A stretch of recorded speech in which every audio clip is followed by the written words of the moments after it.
요나가 드디어 다시스로 향하는 배에 승선을 했습니다. 이스라엘에서 다시스로 이민을 떠나는 거죠. 그냥 이스라엘 자기 나라에서 A에서 B로 옮기는 게 아니고 아주 다른 나라로 움직여져 가는 거니까 이민을 떠나는 거죠. 그 이민을 떠난 그 이유가, 그 목적이 성경에 보니까 하나님의 낯을 피하여 그랬습니다. 하나님의 낯을 피해서 다시스로 가려고 하는 이유와 목적을 이제 정한 건데, 하나님의 낯을 피했다는 것이 다른 이유가 아니죠. 하나님이 니느웨로 가서 복음을 전하라고 했는데 요나 생각에는 부담이 된 거죠. 그 여러 무슨 뭐 원인과 이유가 있지만 아무리 생각해도 요나 판단과 생각에는 그 하나님의 명령을 내가 받아들이기에 너무 힘겹다고 생각을 하게 된 거죠. 너무 지치고 힘이 드니까. 그런데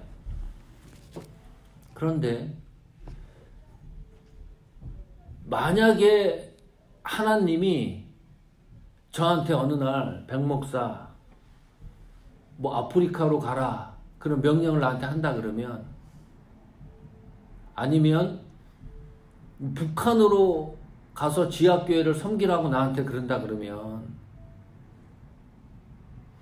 만약에 하나님 나한테 그런 사인을 보냈다 그러면 엄청 고민했을 것 같아요. 이거 진짜 가야 되느냐 말아야 되느냐.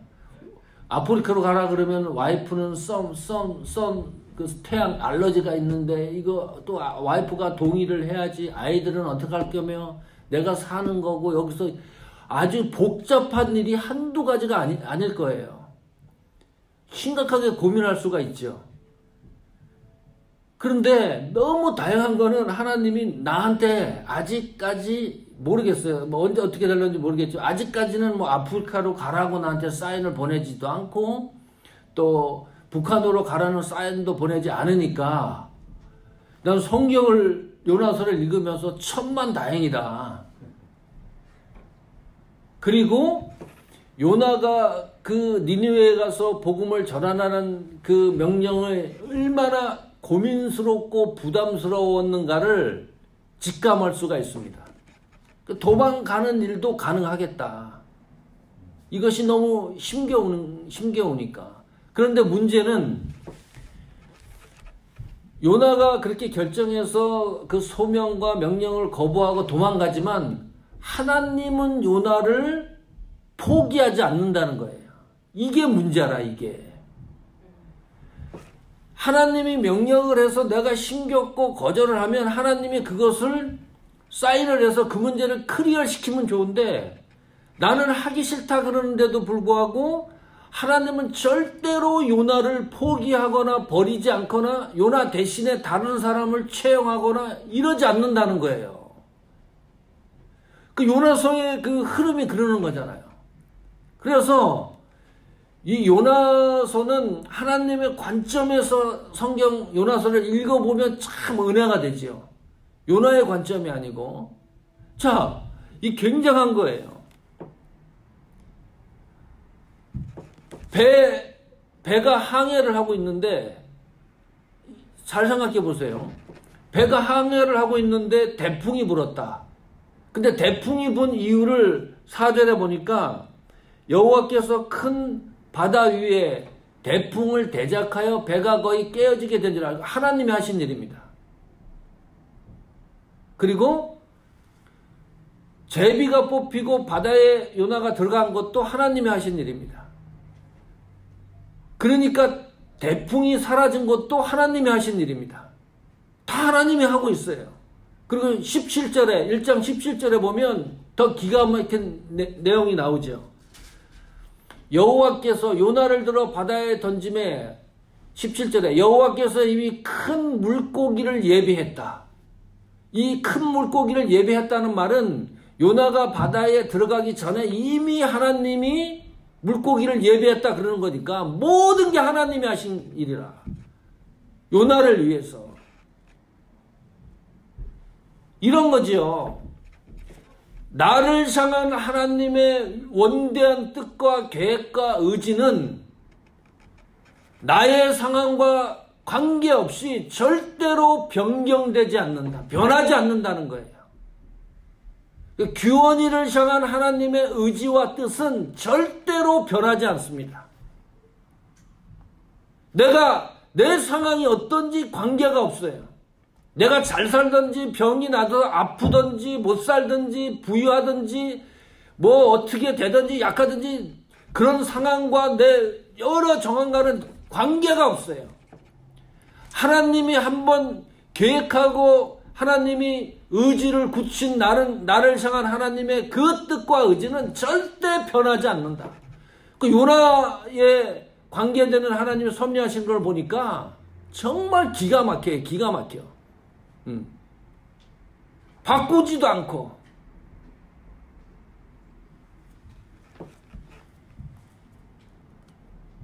좀 더 구체적으로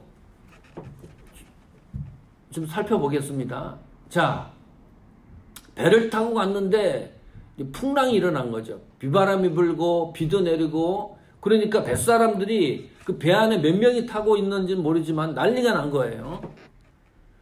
죽을 수도 있는 거죠. 그러니까 성경에 보니까 배에 있던 짐들을 바다에 다 던집니다. 그런데도 이것이 안 해결되니까 사람들이 각자 자기가 믿는 신들을 위해서 기도를 하는 거죠. 이 문제가 이제 해결될 수 있도록. 하여간 그 배 안이 생명과 직결되는 거니까. 이건 어떤 물질만 잃어버리는 게 아니라 그 바다 위에서 모두 죽게 되는 그런 상황이 벌어졌으니까. 그래서 이 문제가 어떻게 됐는지 제비를 뽑습니다. 근데 지금 제비가 요나에게 당하는 거죠. 정확하게 요나가 당첨이 된 거예요. 요나가 당첨이 되고 나서 뱃사람들이 요나에게 신문을 합니다. 그 신문하는 장면이 몇 절이에요? 예, 무리가 그에게 이르되 청컨대 이 재앙이 무슨 영고로 우리에게 임하였는가 고하라. 생업이 무엇이고 어디서 왔고 고국이 어디고 어느 민족에 속하였느냐. 저거는 지금 불신자가 요나에게 하는 말이거든요. 정말 창피한 거예요. 그런데 놀라운 일은 저런 질문에 대해서 요나가 이렇게 얘기합니다. 나는 시브리 사람이요. 한번 같이 읽어보겠습니다. 그가 대답하되 나는 시브리 사람이요 바다와 육지를 지으신 하늘의 하나님 여호와를 경외하는 자로다. 이게 너무 성경을 지금 신문을 당하는데 저 정도까지 얘기할 수 있을까 요나가. 신분을 숨길 수도 있는데 나는 예수 믿는 사람이다. 그리고 나를 들어 바다에 던지면 바닷물이 잔잔해질 것. 해결책까지 얘기를 하는 거예요. 배 안에 그 광경을 생각해 보세요. 그 배 안에 예를 들면 100명이 승선했다고 생각을 하면 예를 들어서 100명이 타고 있다 그러면 지금 대풍이 일어난 이유가 뭐지요? 요나가 하나님 곁에서 도망가기 때문에 그 일이 일어난 거죠. 그 성경이 그건 명확하게 밝히고 있으니까. 그런데 그 상황은 누구만 알고 있어요? 요나하고 하나님만 아는 거예요. 99명은 몰라요. 관계가 없는 사람들이에요. 자, 지금 요나가 당하는 이 상황을 정말 잘 생각하셔야 됩니다. 99명은 요나라는 사람 한 사람 때문에 그런 일들을 지금 겪고 있는 거예요. 이거 상상이 갑니까? 자기가 가져왔던 그 배에서 짐들을 바다 안으로 전부 다 버렸습니다. 생명의 그 위독한 그런 극한 상황까지 가는 거예요. 누구 때문에? 요나 때문에 그러는 거예요. 그런데 이게 또 희한한 것은 요나가 범죄자가 아닙니다. 요나를 비난할 뭐가 하나도 없어요. 요나가 무슨 범죄를 저질렀습니까? 사기를 쳤습니까? 선지자 이름으로 돈을 벌었습니까? 최선을 다해서 복음을 전하다가 그냥 나는 하나님이 말씀하신 것을 내 생각해 보니까 감당하기 어렵습니다. 이거거든. 그리고 저렇게 사람들이 물어봤을 때 나는 여호와를 경외한다고 말을 했으니까 신앙을 포기한 것도 아니에요. 당당하게 얘기할 정도로 하나님과 그 관계에 있어서 믿음과 신앙을 포기한 것도 아닙니다. 비난할 아무것도 없어요. 그런데 그 공동체 안에 문제가 발생한 거예요. 이것은 우리가 생활을 하면서 교회 안도 그렇고 교회 바깥에서 무슨 직장에 다니던 무슨 사회든 어떤 나라든 우리 공동체 속에 속해 있을 때 이런 일들이 일어날 가능성이 있다는 거예요. 이거 굉장히 충격적인 겁니다. 하나님과 나와의 어떤 관계가 해소가 안 되면 하나님은 그 단 한 사람 문제를 해결하기 위해서 공동체, 사람들을 엄청나게 힘들게 할 수도 있구나. 이게 정말 이해할 수 없는 하나님의 은혜입니다. 요나 하나 때문에 그 배 탄 모든 사람들이 그렇게 고통을 당해야 돼요? 그런데 성경은 요나 한 사람 때문에 그 많은 사람들이 고통을 당할 수도 있다. 이게 성경이에요. 이거 어떻게 설명할 거예요? 그러면 하나님과 나와의 관계가 해소가 되어야 되는 거잖아요. 어떤 문제가 발생을 하면 교회 안에서도 그렇고 어떤 문제, 세상을 살아가면서도 그렇고 어떤 문제가 발생을 하면 다른 그 문제를 보는 게 아닙니다. 그 문제가 문제를 해결해 주는 게 아니고 나와 하나님과의 관계가 어떤 문제가 있는지를 확인하는 거예요. 그래야 그 문제가 풀리는 거예요. 근데 사람들은 그러지 않거든.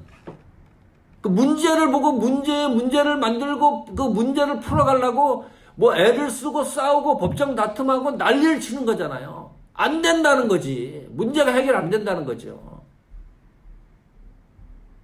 하나님이 요나를 사용하시기로 작정을 했으면 하나님이 사모하는 교회를 사용하시기로 계획을 했으면 하나님이 장로님으로 권사님으로 목사님으로 우리를 세워서 사용하시기로 작정을 했으면 그 계획은 절대로 변하지 않는 거예요. 이게 놀라운 하나님의 은혜고 축복입니다. 그러니까 우리가 지금 숫자가 작고 열악하다 그래도 은혜가 될 수 있는 거예요. 이런 거를 생각을 하면 한 번은 하나님이 우리를 사용하실 것이다. 응? 하나님이 제대로 사용하시기 위해서입니다. 그냥 대충 우리를 사용하려고 그러면 요나 한 사람 때문에 그 많은 사람이 고통을 겪게 할 이유가 없어요. 그런데 정말 교회를 세우고 우리를 직분자로 세웠으면 하나님이 정말 제대로 하나님이 사용하고 싶은 그 마음이 있는 거예요. 그 마음은 변하지 않는다는 거지. 그래서 우리가 약해지면 약해질수록 어떤 문제가 발생하면 발생할수록 하나님 앞에 나와의 신앙적 믿음적 관계를 다시 조명해야 할 필요가 있다. 늘 그것을 점검해 나가야 공동체나 하나님이 하시는 일들이 그 계획과 목적이 앞을 향하여 속도가 붙는다는 거죠. 오늘 이 말씀을 잘 생각하시면서 공동체가 힘이 들면요. 문제가 문제를 해결하는 게 아닙니다. 거기 가갖고 무슨 기도한다고 하나님이 들으시겠어요? 한쪽에선 뭐 소리치고 난리치고 그러면서 우리는 하나님 앞에 예배드리고 찬양하고 이거 들으시겠냐고 하나님이. 기쁜 예배가 되겠냐고요. 오늘 성경을 보면 어떤 문제가 발생하면 제발 문제를 보지 말고 예수 믿는 개인들이 하나님 앞에 내 신앙을 다시 한번 곱씹고 살피라는 거예요. 이게 굉장히 중요한 겁니다. 문제 해결의 열쇠가 거기에 있는 거예요. 지금 요나의 문제로 배에 탔던 사람들이 고통을 당하는 거잖아요. 정말 하나님과 내 관계를 살피면 어떤 문제라도 헤쳐나갈 수가 있는데 그게 안 되는 거. 거기에 이제 어떤 이득권 뭐 이런 것들이 꼬이기 시작하면 절대 포기 안 합니다. 서로 이거는요 끝까지 가요. 끝까지. 그리고 분리가 되든지 그리고 저런 동영상들이 유튜브에 지금까지도 막 돌아다니고 너무너무 가슴이 아픈 거라. 너무 가슴이 아픈 거예요. 우리가 어려우면 어려울수록 뭐 이것이 교회뿐만이 아니고 우리 가정도 그렇고 사업도 그렇고 모든 문제가 그렇습니다. 그때 그 문제를 해결하는 것이 첫 번째 목적이 아니고 하나님과 나와의 신앙 관계를 깊숙하게 다시 되돌아와 봐야 됩니다. 그리고 뭐 걸리는 게 있으면 그것을 해결해야 됩니다. 그것을 해결하려고 나를 들어 바다에 던지라 죽겠다고 생각을 하면 그 문제를 해결하려고 하나님이 어떤 일들을 진행합니까?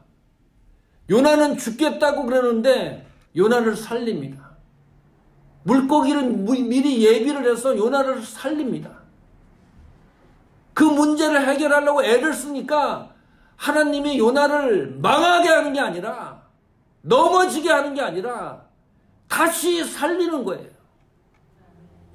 다시 살려서 어찌하든지 요나를 하나님의 선지자로 사용하는 거죠. 이 얼마나 엄청나고 놀라운 은혜입니까? 두 번째는 나와의 하나님 관계가 문제가 해결되니까 그 배에 탔던 모든 사람들이 평온하게 됩니다. 혜택을 입는 거예요. 나로 인해서. 대풍이 잠잠해지고 목적지까지 그 많은 사람들이 도착을 합니다. 세 번째 혜택은 그 배 안에 있었던 자기들이 믿던 신을 빌려서 이 문제를 해결하려고 했던 그 많은 사람들이 하나님의 존재를 인정하기 시작합니다. 정말 하나님은 계시다. 16절 한번 보십시오. 16절 읽어보십시오. 그 사람들이 여호와를 크게 두려워하여 여호와께 제물을 드리고 선을 하였더라. 성도 여러분, 개척교회도 힘들고 큰 교회도 힘이 듭니다. 그리고 생업도 힘들 수도 있고 앞으로도 또 힘든 일들이 더 많을 수도 있습니다. 힘든 일이 발생하면 할수록 하나님과의 나의 관계를 잘 살피시기를 바랍니다. 그리고 어떤 문제가 있으면 그 문제를 해결하려고 정말 결단을 했을 때 하나님이 주시는 은혜와 축복이 있습니다. 우리 교회가 여러분의 신앙의 모토가 그것의 목적이 되고 그래서 하나님에게 정말 제대로 쓰임받는 그런 역사가 일어나기를 간절히 축원합니다. 아멘.